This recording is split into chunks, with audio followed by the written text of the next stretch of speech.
Bitta gapda mana bu qizlar bironta qo'shiqqa ikkita emotsiya bajarib shuna video qo'yib yuboradi.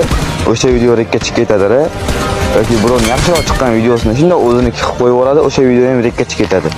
Lekin bu yerda bironta bola qotirgan telefonni qotsa ham video zapis qilib, o'sha videoni yarim soat montaj qilib Instagramga qo'yadi. Nima bo'ladi? Kommentariyaga kirsang bo'tsan, o'yiningni qara, akkauntingni qara, telefoningni qotishini qara, so'kib tashlashgan. Undan nima ayb? Telefonni qotsa ham shu trener bo'lishni orzu qilib video zapis qilganimi yoki bloger bo'lishni orzu qilib o'sha videoni yarim soat montaj qilib Instagramga qo'yganimi? Eng yomon nima bilasizmi? Onadan so'kishadi-da. Onada nima ayb? Kim bola nima qiladi? Sirasi to'xtatadi. Harakat qilyapti, harakatning evaziga so'kish eshityapti. Nima kerak unga bu narsa? Qilgan mehnatga bitta like bosib, kommentga bitta reaksiya qoldirib ketish yo'q. O'zbeklarda unaqa narsa yo'q, bir-birini so'kish kerak. Qachon birlashamiz?